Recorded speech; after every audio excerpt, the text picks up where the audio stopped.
Travel hacks, y'all. Travel hacks. And then you get on group 1, where you get to get your seat first. You get priority, first priority. And then I'll make you check in your bag before they lose it. Oh, man. And if you actually get that upgrade, everybody looks at you salty because you're in first class.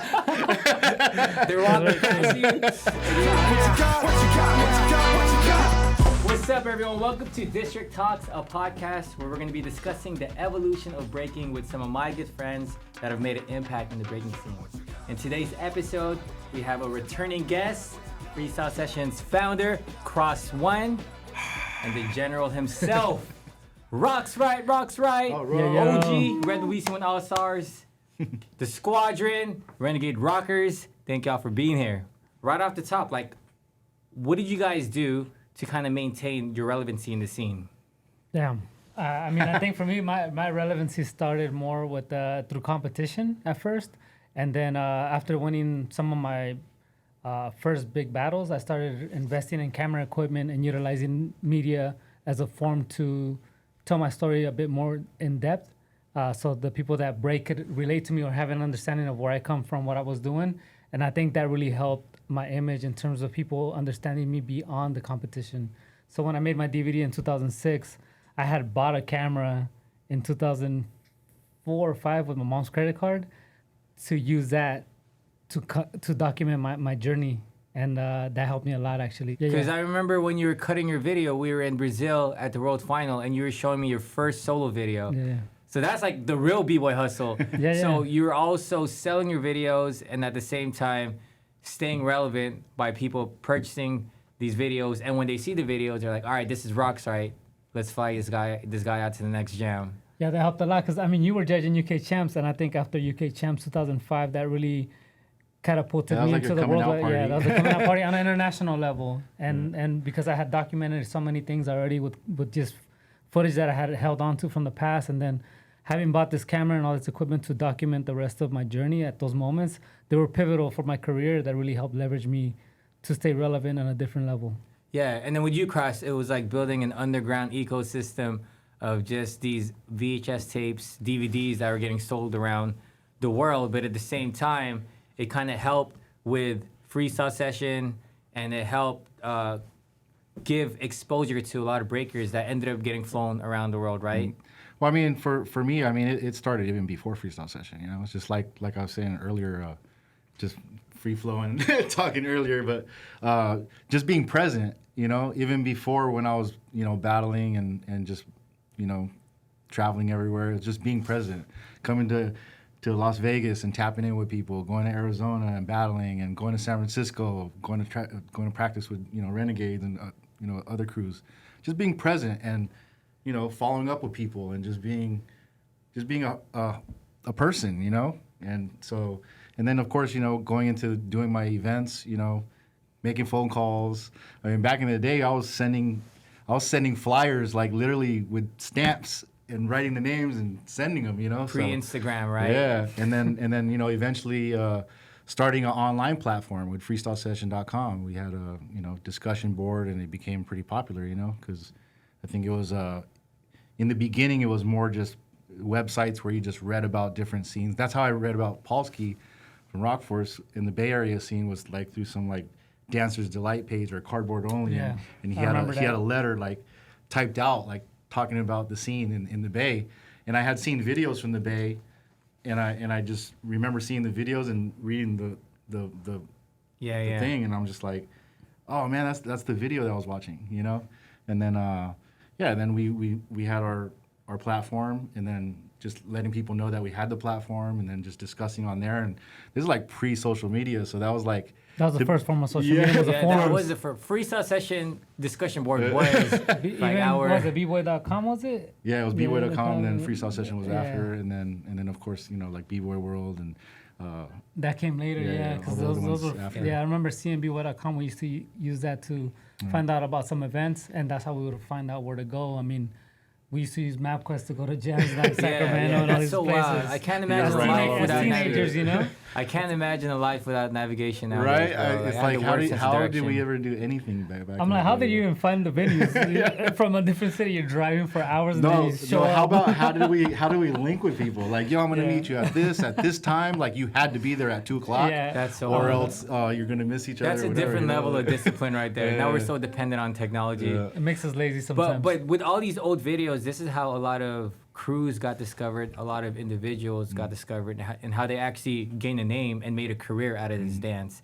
You know, Definitely. and I know even in this generation, there's a misconception about certain breakers that travel, and people think that, oh, they're getting flown out everywhere, not knowing that even someone like Roxrite, who travels, even at the level that he's at, he flies himself out, right? Yeah, There's I times mean, where you fly yeah, yourself out to yeah. a jam. Yeah, I just flew myself out last year to a hip hop session.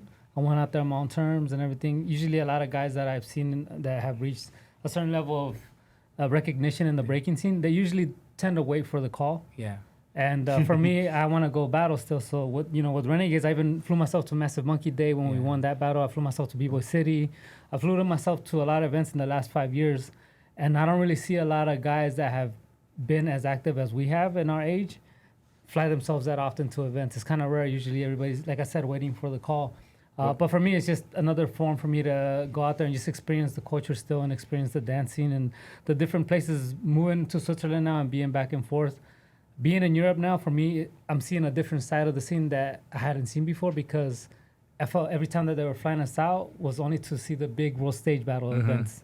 But now I'm seeing the local scene, the local jams, and it's so a you're little tapped different. into the local scene. Exactly. So I like to fly myself to some of those events and just check That's them some out. great advice. And same with you too, because I know people think you get flown out everywhere, but And I know it doesn't help. I mean, it helps a lot too, winning. Because he wins and he makes a that's little true. bit. That helps. That's a rarity too. It's like, you know, you can fly out somewhere and like the stakes, like it's not really a gamble, because the chances are you probably will win it. You know what I mean? Because the work you I have put to be, in. I have to be ready though. But That like is a true. hip hop session, I went and I lost. I thought I was ready, and then once I got on the floor, I was like, damn, I'm too tired. Like, it's not gonna work today. But I thought when I was swinging, at least I got in. Basically, it would be like me making it to the final. If I hit the ciphers and I make the stage, then that's like being in the final. Yeah, So at least make noise somehow, one way or another. So now that we're on the topic about traveling, I want to talk about some traveling perks. Because I know, Cros, you're everywhere. And I'm sure a lot of people probably assume that, man, they fly Cros to all these events, which I know personally that you fly yourself to majority of them. Sometimes. So, I mean, or not majority of them, but a good amount of them, you know. So let's talk about like some of the perks, or what is it about traveling, or what you could do to actually save money when it comes to traveling on your own. Well, leveraging travel with like frequent flyer miles, I do get to use those a lot, So there's three major alliances, right? One World, Sky Team, and Star Alliance. Star Lines, Yes. I think we're all Star Alliance. yeah. I'm on all of them now. Yeah. So yeah, when you travel more, I mean, back in the day, it was like you took like 5 or 6 international flights and you have one free one, right? Yes. I think they cut it down now, so it's more like how much you spend.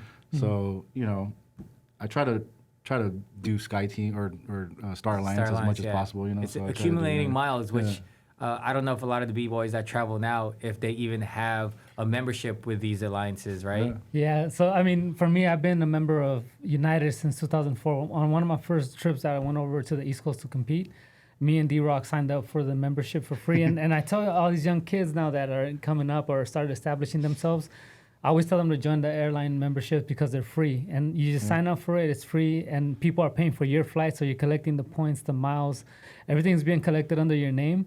And eventually you can utilize that to fly yourself to a jam for $5-10. Yeah. I mean, for me, Or- it's or based even- on miles or points, right? Or even upgrading, because I know Yeah. Rox was talking about he was flying business class before, you know what I'm saying? And people were looking at him like, who the hell is that guy? yeah. That happened occasionally. I mean, I remember one year I reached Diamond, which is one of the highest memberships you can have on Delta. Yeah. And then I was 1K on United, which is the highest membership you can have. So they were constantly giving me free upgrades on international flights. But that's because of the amount of work I was doing and traveling that I was doing. a lot of these young kids that are being flown out to compete all the time, you see them, I don't know, you see them in Japan one week and then you see them in France the next week and you see them here. They should be They stacking. should be right stacking now. mad Yeah, they should miles be right there stacking. because that's going to give them the freedom to travel at their own will later at a cheaper cost. Yeah. Yeah, yeah. And even with finances too, what are your thoughts on just like having the credit card? Because I know some people are kind of turned off by, charging and being in debt. Well, yeah, I mean, there's like websites and really good online places where you can read about it, right? Like, I think the Points Guy or something like that. Like, so you could literally like, I mean, for me, like the two main ones for me would be like American Express and Chase Sapphire. So with those, like, if I'm throwing events, I'm putting all the costs onto these credit cards and then paying for them after the event or over time. You know what I mean? So I'm leveraging spending with getting miles, and then those miles I go travel with the miles. You know what I mean? So, and then it helps too having my own brand and being able to sell clothing. That's why like a lot of times if I am at an event and I'm not working, Right. I'm at a table selling gear. Because I mean even if I sell like 20, 30 shirts, that's going to take care of my travel for the weekend. That's so and true, yeah. I go home and I'm still present. Like I said, like that's my goal, is just to be present, whether I'm working or not. If I'm in the background, like just like cheering everybody on or just, politicking with the people, that's been my goal, is to always try to be at the, I mean, if you've known anything in the last 20 years, you know that like at some of the biggest events, I mean, like in the background, like Yeah, you'll see I've been seeing Cros like, everywhere. Like, yeah, you're doing something. I'm just here, like, just no, I'm hanging just here out. to check it out, like, cause like for me, like I'm like searching for that vibe, Yeah. like you know that song "Looking for the Perfect Beat." Like I'm looking for the perfect vibe, like. Yeah. So I go to like as many events as I can to also learn, and see what people want and what they're vibing to. You know what I mean? Like, I mean, I learned the most from paying attention to the youth, because Yeah. the youth are out there. They voice their concerns, or they're nitpicking people, and like a lot of promoters, they'll take that to heart and be like oh, they're hating, but for me, like I learn from that. Like I'm like, oh yeah, I'll take it in. I'm like, oh, okay, they got some valid points, and some of it is hating, some of it's not, but I just take it in and then I spit out freestyle session. You know what I mean? And that's why freestyle session is always ever changing. You know what I mean? So you got to move with the flow too sometimes. Because if you have sponsors or if you don't have sponsors, like that's it all, everything morphs around, and it's always changing. It's That makes a interesting lot to of hear the sense. perspective, right, as a promoter, using these tools that are provided for us, I guess, with like credit cards and stuff like that. For me, like I told you, I bought my first big expensive camera was my mom's credit card. And the reason I got it was because there was no interest on it for like 4 or 5 years, something like that. And it was like a $5,000 camera at the time. Wow. So Zero interest. So you paid it off within. I paid it off before the time was up, but the thing was, I just said, okay, I'm gonna buy this, but I'm gonna definitely make this DVD, and this is before I even won the event. Yeah. So I had just bought it, and I was like, damn, can I cuss? I was like, fuck, let's see what happens. And then, so I'm just hustling, I'm working, I'm delivering pizzas, and I have this camera, and me and David is on the come, he's a young kid, and we're going to every jam, I'm documenting every jam, but I'm using the credit system to help me get my foot through the door, right? Once I did that, then I started building my own credit on my own after that. And I started using that same method because I was able to utilize a credit card to buy things that I would need, whether it was equipment or a flight somewhere. But because I was making the money down the line, because when you break and you're making money, most of the time you're getting paid on delay. You're not getting paid on the spot. Big delay. Big ass delays. Sometimes you're just waiting forever. Like right now, it's been 60 days for one of the payments right now. I'm still waiting for money to come in from Russia from 2004, bro. Yeah, exactly. So doing that, when I would get a credit card and I would buy something with no interest, it's just on the back pay when it comes in, I'm utilizing it to pay it, and then I'm building my credit score as well, because having a good credit score is very important, especially in America. So building my credit, I was doing it through that. And eventually I started getting airline credit cards to get more miles. So whenever I make purchases, I get more miles for that. And then use some of the ones that give you cash back as well. That helps as well. So it's like you're giving yourself It's like a little bit of a bank. Yeah, it's like a Yeah. little Yeah, bank, yeah. And it's investing in yourself too. Exactly. You're utilizing these things to invest in yourself and to get yourself out there and doing what you love. And because being an independent artist or independent contractor, Yeah. you're constantly, like I said, you're waiting on back pay. So if you do have the opportunity and you build your credit to that point, then you will have low interest or no interest cards where you can just save it. You know, it's like, all right, I'll get the money later, but let me just get these things I need now. Yeah. Yeah, I mean, you got to be real careful with that too. Like, Yeah. not having too many cards, not having too much credit, because you know it could get out of hand. And, Yeah, and, you and, I, can go and, I, in and honestly, debt, and honestly, that's for how they me, get you, right? Yeah. I mean, That's it's how you get happened to caught up me in the before. system. It's happened to me before. I mean, I've went like bankrupt before. You know what I mean? Like, and it was like I mean, you know, it's one of those things where you're just like, damn, that's fucking embarrassing. You know what I mean? Like, I'm doing all this shit, and then I fucking got my finances like kicking me in my ass, and then you get so far behind that it's like, I feel damn, you. I can't dig myself out of this. You know? And Yeah. of course, there's times too where like, you know, the economy is just shit show. You know, like around the time, remember when the Jabberwockies came out initially, like that whole era, like that was like when the economy was tanking. Yeah, you I know, remember that. and like right after, you know, it was a good time when they came out, and like I helped them make their logo and do their shirts, but then they went and did their own thing, and then for me, like my business started going down, and then it got to a point where it was just like, damn, this is out of control now, you know.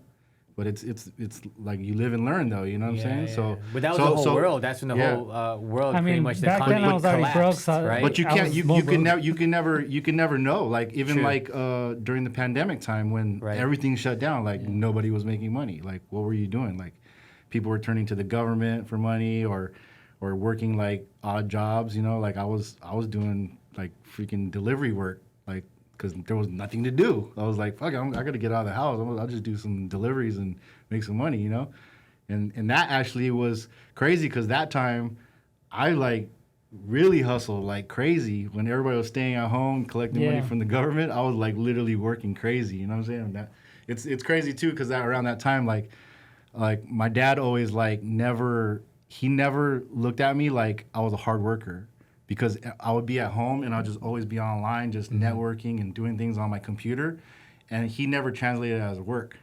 It wasn't until like the time where we were all at home and I started like leaving the house. I was like, I'm going to work, and I'd come back at like 8 o'clock. I'm like, dude, I worked all day, and he's just like, damn, like you really do know how to work. You know what I mean? And of course, he passed away a couple years later. But you know, rest like in peace. before he passed away, he like finally like realized like, damn, you're probably gonna be all right. Like you know how to work, you know how to grind. Wow. You know. And I'm sure, obviously, traditionally, our parents, they're more old-fashioned, right? So they're Yeah. used to a different type of grind. Yeah, like hip hop is not a you know, a career. You know what I mean? Like being an entrepreneur is not a career. You know, these you got to think. My parents come from the time where it's like, oh, they want my son to graduate from college. I want them to get a nice career, a nice title. You know what I mean? Not knowing that I'm like the CEO of my own company, traveling around the world. I probably traveled more than my dad did, and he was in the Navy. You know, he's in the military, like lieutenant commander. Wow. And traveled Crazy. like probably like 30, 40 countries in his time. Wow, But so he's traveled a lot. Yeah, And he traveled a lot too. Like he's been to crazy countries that I've never been to, and I would love to go check him out. But I still travel way more than him, you know. And he's just like, damn, like that's trip. So That's crazy, bro. That's dope. Yeah. What are some perks you could get from a traveling credit card? well, from like just frequent flyer miles and cards. Like I mean, one of my cards I get access to all the lounges. So I got the priority pass. And then also with my Amex, I get into all the American Express lounges. So, I mean, that's like free food when you're at the airport. So, like, I don't have to, you know, usually at the airport, that's the most expensive place to get food. So, instead of paying $30 for a sandwich and a Gatorade, like, I'm going to the lounge and I'm eating, like, pasta and getting as many drinks as I want. And you could even get, like, some alcohol if you really, really want to get tipsy, you know? Yeah, exactly. Yeah, and that goes the same when you get the membership with the airlines and you build it up. You'll have access to the lounges as well, especially on international trips. So you go check in, you go to the lounge, you get free food, free drinks, and you get to just chill in a different type of place than sitting at the airport and paying for $20 for a sandwich that's like this big. Yep. Travel hacks, y'all. Travel hacks. And then you get on group 1, where you get to get your seat first. You get priority, first priority. And they'll make you check in your bag before they lose it. Oh man. And if you actually get that upgrade, everybody looks at you salty because you're in first class. they're walking past you. And you're just Like pass sitting you. there. Like, Yeah, they're walking past you, just like, Like, how did he get that? What the hell? All right, yeah. So let's go back to being, just to be a professional b-boy. There's so many things that I feel like a checklist, right? Because people look for it, and especially as a promoter, like you deal with so many different characters. First and foremost, like when you are, a traveling breaker or you are, starting your own business, it's a real business. It's a real job. You have to realize that. And then also, like, there's also levels to it, right? Like, a lot of people think that, oh, just because they're traveling a lot and they're making a little bit of money, maybe even paying rent. I mean, that's still kind of like a side thing. Like, you still got to unlock, like, health insurance. Yeah. You got to be able to pay your taxes. You got to be able to, save for the future, for retirement, Social Security, all those things. That's like a big checklist, Yeah. Yeah. And that's and a I huge mean, checklist right there. and like I said, there's levels, like, and there's nothing wrong with not getting there yet, but you got to know that that's on the horizon, and you have to check those lists off. I mean, when you work for a company, they take care of all that for you basically. Yeah. But when you're independent, you have to learn how to take care of that yourself. So that's basically Then it's a learning curve. I mean, a lot of us. I mean, for me, I didn't pick it up till my late 20s, where I started realizing that I needed to start learning more about that and where to utilize the money that I was making from breaking and putting aside, how to utilize it for that, like retirement and stuff like that. And even then, I'm still learning. I mean, when we all started, we didn't really have a trajectory of what we were going to be in like 5-10 years. No way. Or in between that, we saw like we wanted to win.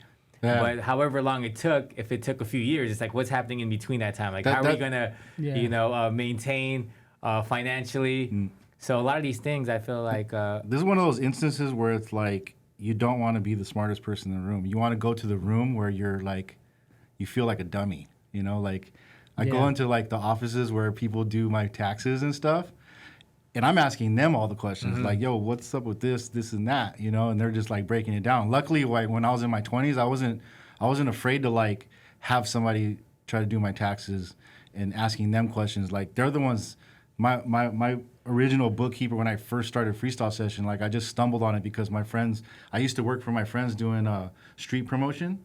So they had somebody that was doing their taxes, and they had all kinds of different expenses and stuff. So for me, I was just like, yo, who did your taxes? And they're like, this guy. And I was like, all right, cool. I called him up, and I had a meeting with him, and then he was like breaking everything down. And then he was also like, hey, you should start like a retirement plan, like a IRA. And I was like, all right, cool. What do I need to do? He was like, well, I'll open it up for you, and just pay it like it's a bill. Pay it like you owe yourself money for your future self. Yep. So like he literally put me on a thing where it was like I paid like $300 a month, and I did it for like 4 or 5 years, and I actually got sick of it. I was like, man, this is like $300 I could be using for myself, and like so I stopped for like 2 years, and I forgot about it, and then 2 or 3 years later I went to go check the account, and it actually doubled because there was a time where like interest was getting built. No, the stock market was going wild. Oh, okay. So I checked back and I was like, damn, it doubled. Like, all right, I'm never gonna miss this bill again. Like I'm paying it for. So I've been doing it to this day, and it's like I actually learned. It took me like probably 15 to 20 years to actually learn. Like, damn, this is how it works. Because before I just treated it like a bill. I was like, all right, I have to pay this $300.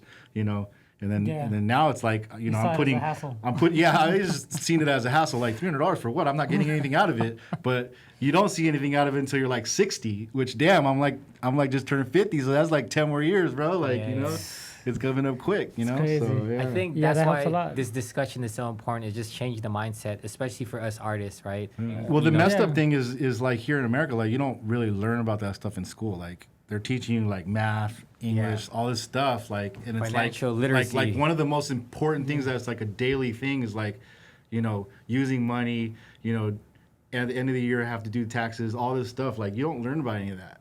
Like, and then also time management is like big things, you know what I mean? Like that you don't really, you have to learn all that on your own, So it's very important to like, read books and read things of people like that are in similar positions, like entrepreneurs, their books and stuff like that, and their journeys. Because they all talk about it. They're like, oh, I didn't know about this till this and that, so.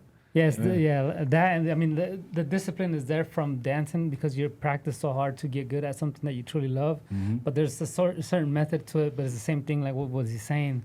like time, like learn how to utilize your time wisely, being more precise with your timing. All that stuff really matters, and being smart with your Yeah, finances. because I know we all like had that era where we were in the garage for like literally 10 hours a day. Yeah. You know, I'm sure now Rox and you, whenever you go to practice, like you literally don't have to spend 10 hours because you're not like trying to learn how your body moves or anything like that anymore. Yeah. You're just like, okay, I know that I'm going to practice for like 45 minutes to an hour and I'm going to run through my shit.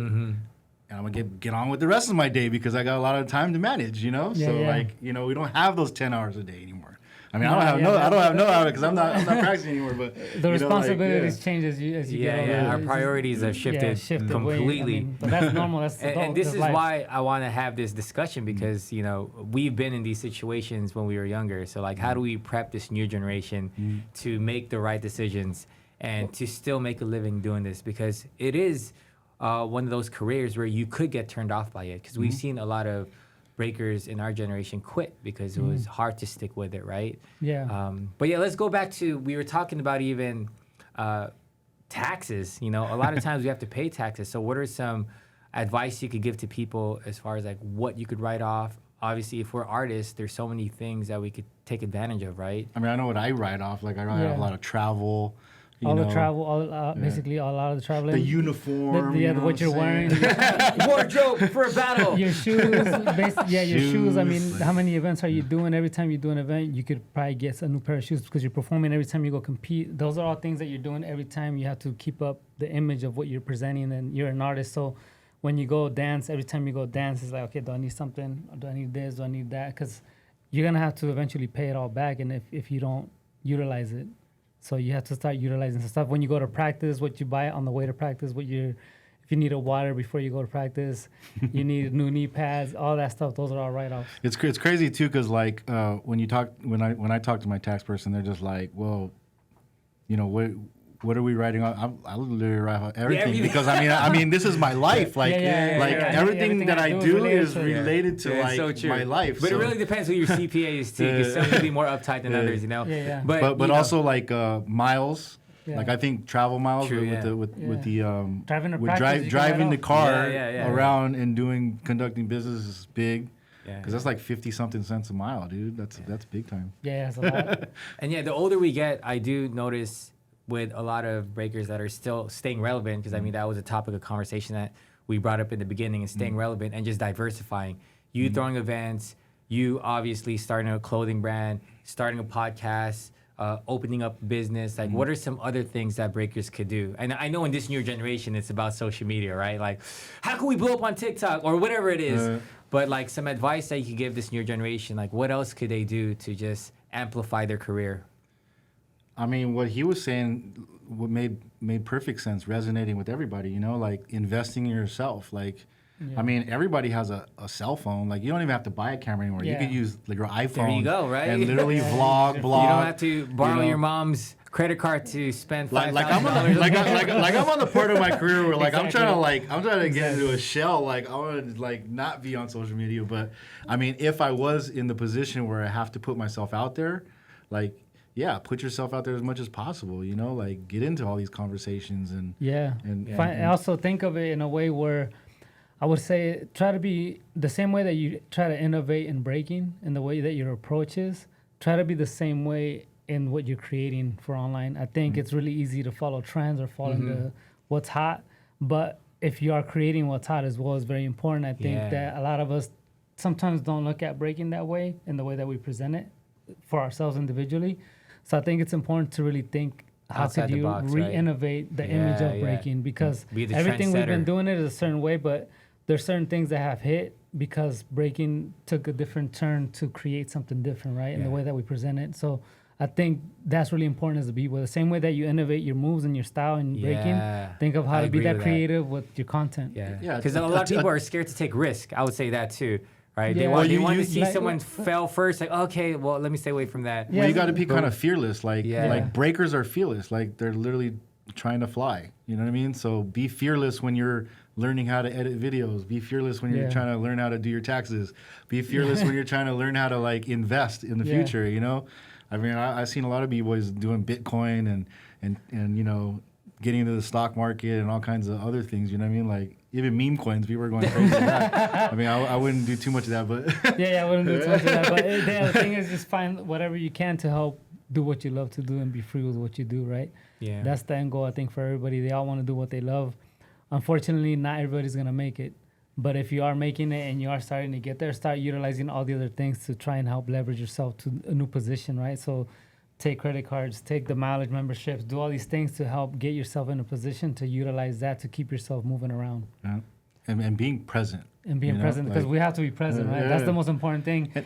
Breaking is such a in-the-moment dance that the lifestyle that you live with that is also has to be in the moment. And that's why I think you saying that is like, makes total sense. And for me, like, you know, and it doesn't also just have to be breaking, right? Like I've seen a lot of breakers like go on to different careers. Like, you know, I remember Cloud, like when he first started like editing videos and stuff, like he was telling me about it because we were like on a long ass layover in Taiwan or something. And he was just like, yeah, I'm getting into like doing videos and stuff. And I was like, that's dope, man. He's like, yeah, man, I'm really getting into it. Like I really spend a lot of time, like as much time as I did when I was breaking. Wow. I'm doing this. And I was like, dude, you're probably going to be really good then, you know? Like, and yeah, he's sure super good, yeah, you know? Yeah. I mean, the energy you spend, right? Yeah. Look at Mini Boy. True, So yeah. like, all these... he braked heavy and then went and- heavy into the editing and shooting, and look at him now. It's crazy to see different people that venture into different things. I mean, today he's got a cut from Mig. He has his own barbershop. And he's shout out to committed. He's put in Mig, the man. La effort into his Bamba. business. A beautiful barbershop, too. The way that he puts the way he put his effort into breaking, he put it into that now. Yeah. Right? Like for me, like breakers could do anything. Yeah. They already have the mindset. Like even like case in point, like the Martinez brothers, you know, the Freakshow guys in San Diego. Like, There you go. Like yeah. they MMA. like when I was breaking, Jiu-jitsu. I used to go to Oceanside to practice up there with like all the Oceanside b-boys, and like those guys would be at practice. Any day I was there, like I could be there Monday, Tuesday, Wednesday, Thursday, whenever, dude. I would go 3 months without going. I'd be there. They're there, all practice, you know. And then when they finally got a chance to learn how to do Brazilian jiu-jitsu, they went every day, like 3 times a day, like for like 3 years straight. Got their black belt as fast as anybody ever did. And now they're like champions, and now they have like their own successful schools. That's and like so dope. they're really doing super dope. They both got houses. Like they're really successful, traveling around the world doing another art form that they really love to do. And they still come peek into breaking once in a while. You know, I see them at Freestyle Session. Yeah. Just doing their thing. fresh. You They know? started off as breakers, and they opened up their own gym, right? What's the name of their gym? 12th Planet, I think. 12th 10th Planet? 10th 10th Planet. Planet? Yeah. One of the planets, yeah. 10th Planet Jiu-Jitsu. Yeah. Shout out to Freakshow. Yeah. So what do you think is missing in the breaking scene? Because I know there's a lot of breakers, and we just talked about it. You know, the resilience of a breaker starting off, and then them being entrepreneurs and opening up their own businesses. But how could we somehow sustain like the breaking scene worldwide without having to, you know, leave the breaking world and go into different businesses? I mean, one of my pet peeves right now. It's funny you bring that up. Is like I see a lot of like, because I feel like for right now, like all the competitors, like the young competitors, like they got so many opportunities now, you know. And then as older breakers, like we did a lot of work to get that there, right? And then now I feel like a lot of promoters, they're getting the same people that would compete to also judge things, right? But I feel like judging is in a way like kind of like almost like the retirement plan for people that are a little bit older, that know a little bit more.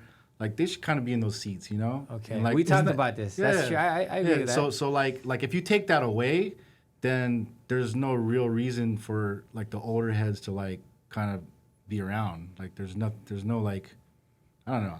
I don't want to say it's like too much of anything because it's not that much. But you know, for an older head, like you know, if they get that call and they get to go somewhere, I mean, that's a big deal. So there should be a like, system I feel where you put in enough work, where you deserve to judge, and you. It works that in some ways. It already works that way, right? Certain names that we feel established themselves and became icons of the game. We're constantly still seeing them in some places, but it is becoming more common, like you said, to see a very active dancer getting hired to judge. And I mean, for me, I didn't start judging more seriously till maybe around 2000, 7, 8, when I started getting requested more and more and a more and by the time you really got like it was like really 12 years. I mean, by the time Rox like really got started and started winning stuff, like he was already like a little bit older. Yeah, right? Like, my career went backward. It it started backwards. wasn't like he was a teenager when he started winning. He was like literally like late 20s, early 30s, right? Yeah, it was a. Yeah, Like how old were you when you won in Moscow? In Moscow, I was 29. Yeah, see, like he was almost like, I mean, that's 29 back in the like the 80s, like I mean, that was like Non-existent. retirement age, like you know what I'm saying, like. People were quitting a lot earlier than that. Yeah, I mean, that time, quitting. A lot of people were that I grew up looking up to. They weren't competing by their mid-20s. People we grew up watching that we loved, they weren't really as active by 25.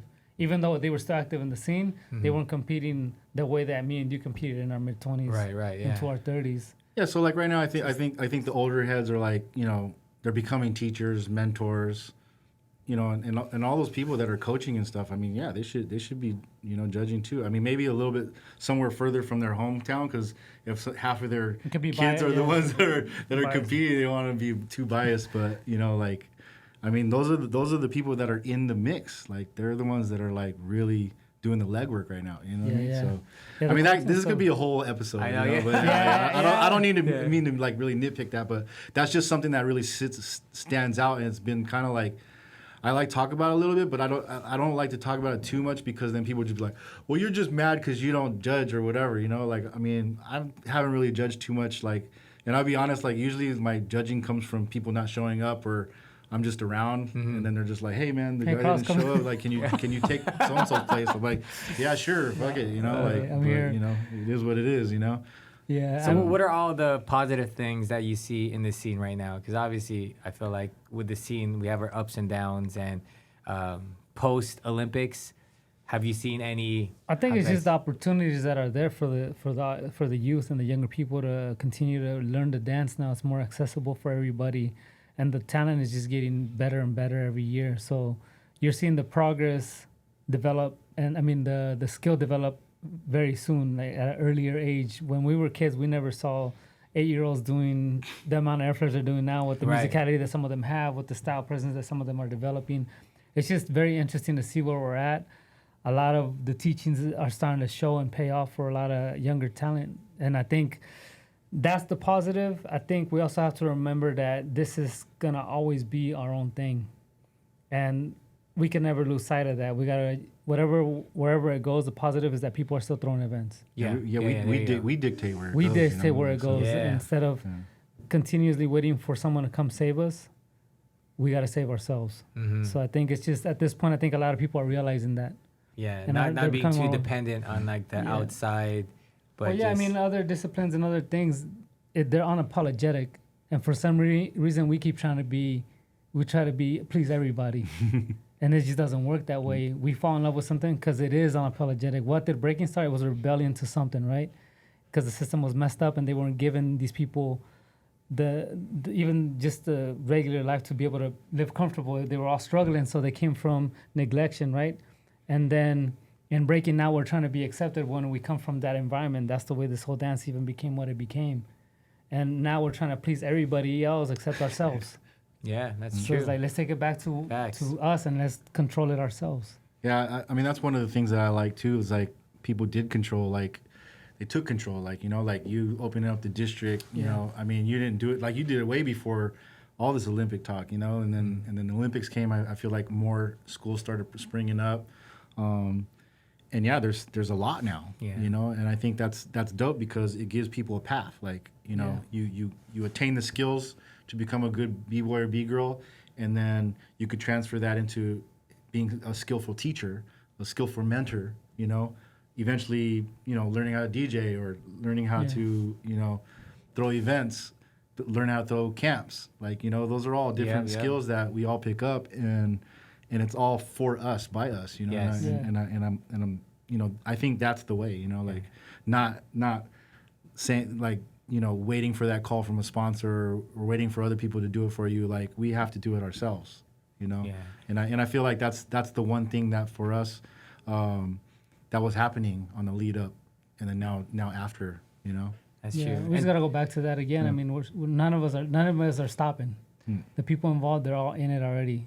And even through my observation and just seeing, even between us knowing each other for so long, everything we've done in our careers have happened organically, right? Like when I first saw you editing your videos in 2006 to when we were attending Freestyle Session, it happened because it was a passion project in the beginning that ended up turning into our careers.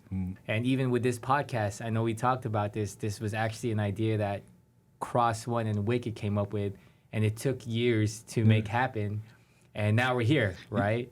Yeah, and why so the reason why I was saying that we should have the podcast is because we would always get on camera like once a year for like Rebel BC1. I was like, dude, we got to continue that discussion because literally the whole like 2 hours that we're doing the BC1, it was just like kind of like getting the rust off. Exactly. And then by the end, we're like feeling like, yeah, we got it down pat. And it was like, all right, see you next year. Yeah. You know, so. And this is a way to be heard by from the people that truly live it, right? Because you have scholars come and try to tell the story of breaking, but they ain't never lived it.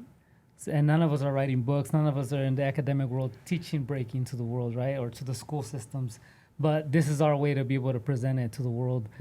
Which better people can tell the stories than the ones that live it. Yeah, that's true. So it's like take control of the narrative, right? So having these platforms and doing this, the podcast, all this stuff, it's very important. And there's so many different parts of the world where different stories haven't been told. Yeah, that's true. And shout out to Polsky too, because I was just talking to him, and I know he's working on a few books. And to Lean Rock, he's gonna be coming out with his memoir. And I think that's what's needed. So if there's anything that I personally feel is lacking, and I actually got this from Polsky, is that if you were to go to a library and if you to look up any type of sports or any type of discipline, you're gonna see a shelf all kinds of literature filled of literature. Yes, exactly. But then, yes, hip hop, but then specifically breaking, there's not much of it. At least the documentation of the practitioners and the pioneers. It's all the generic stories of how it started and how it got there. It's not what happened after it started. After the 80s, there's a few here and there, but nothing. I feel there's a few. Storm's written a few books. I think Emil from South Africa's written books. This guy Wari just wrote a book. Lean's about to come out with his book. So there's a few people out there that are doing it. There's a lot of holes missing. There's a lot of different things. To have it in a legitimate, a Barnes Noble, right? Like maybe they do have. Maybe I just don't go enough libraries. But I know I've seen a couple like I've seen a couple books like picture books, stuff like that, but not like actual literature. And not like stories of what it's been like since the 80s, because everything that is hip hop documented, it's always up to about the mid 80s to maybe early 90s occasionally, which is rare, and that's on the mainstream scale. Because for some reason it all becomes about rap music after that. Right. Nobody wants to tell the story about what's happening in breaking. Or if it is an actual book, like, you know, it'll be written by somebody that just heard about it or has a friend that breaks and they translated their story. Or they do it for school projects. Yeah, this is amazing, man. This is a lot of. That's a whole nother. I know That's a whole nother day. That's a whole nother discussion. Thank y'all for coming out to this podcast, a very special episode. Cros1, thank you for the inspiration to actually encourage me and to motivate me to start something like this. Usually I'm the shy guy, you know, but this definitely, you know, I feel like it's needed in the scene. Yeah, congratulations. How many episodes has it been? Oh man, I think we're on episode. This would be 16 maybe. I'm trying to get to at least 20, but you know, with our schedule, we're always get to like 100. There we go. Now you gotta keep going. Let's get to 100. Don't stop. And of course, Roxrite, thank you. You know, we've known each other for a long time, and we've been part of each other's journeys, battled with each other. Battled against each other, judged, traveled the world. So yeah, man, thank y'all. Been on a good run. Hell Thanks for having me. We're still here. Yeah. Let's go. Thank y'all. Thank y'all for tuning in to District Talks. Don't forget to follow us wherever you listen to podcasts, and also subscribe to our YouTube channel. And shout out to Stance Elements for collabing with us on District Talks. Talk to y'all soon. Peace.